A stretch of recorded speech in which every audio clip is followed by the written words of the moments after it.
എല്ലാവർക്കും നമസ്കാരം. പുതിയൊരു വീഡിയോയിലേക്ക് സ്വാഗതം.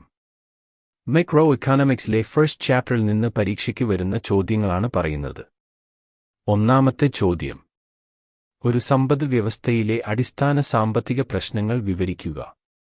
Discuss the central problems of an economy.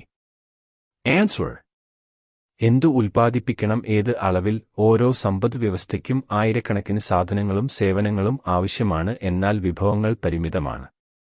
2. എങ്ങനെ ഉത്പാദിപ്പിക്കണം. തൊഴിലധിഷ്ഠിത സാങ്കേതികവിദ്യ, മൂലാധിഷ്ഠിത സാങ്കേതികവിദ്യ തുടങ്ങിയ രണ്ടെണ്ണം എങ്ങനെ ഉത്പാദിപ്പിക്കണം എന്നതിൽ ഉള്ളത്. മൂന്നാമത്തത് ആർക്കുവേണ്ടി ഉത്പാദിപ്പിക്കണം, വിതരണവുമായി ബന്ധപ്പെട്ടിരിക്കുന്നു.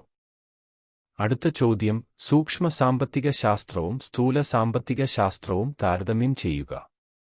Distinguish between microeconomics and macroeconomics.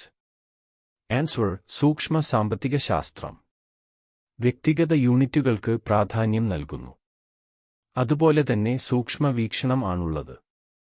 വില സിദ്ധാന്തം എന്നറിയപ്പെടുന്നു. സ്ഥൂല സാമ്പത്തിക ശാസ്ത്രം സമ്പത്ത് വ്യവസ്ഥയെ മുഴുവനായും പഠിക്കുന്നു. വരുമാന സിദ്ധാന്തം എന്ന് അറിയപ്പെടുന്നു. വിഗഹ വീക്ഷണം.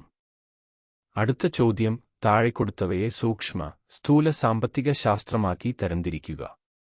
സൂക്ഷ്മ സാമ്പത്തിക ശാസ്ത്രത്തിലാണ് ഒരു സൂപ്പർമാർക്കറ്റിലെ ഷോപ്പിംഗ്, അതുപോലെ തന്നെ ഒരു കമ്പനിയുടെ പരസ്യം എന്നിവ വരുന്നത്. സ്ഥൂല സാമ്പത്തിക ശാസ്ത്രം ഇന്ത്യയിലെ ഉയർന്ന മൂല്യങ്ങൾ ഉള്ള കറൻസിയുടെ നിരോധനം. സാധന സേവന നികുതികൾ നടപ്പിലാക്കുക. അടുത്ത ചോദ്യം: എന്താണ് ഉൽപാദന സാധ്യത വക്രം?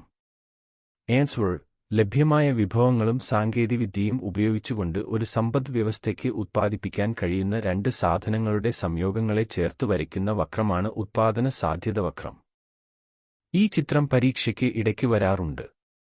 ഈ ചിത്രം നന്നായി നോക്കുക.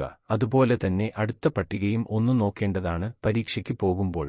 വീഡിയോ ഇഷ്ടമായാൽ ലൈക്ക് ചെയ്യാനും സബ്സ്ക്രൈബ് ചെയ്യാനും മറക്കരുത്.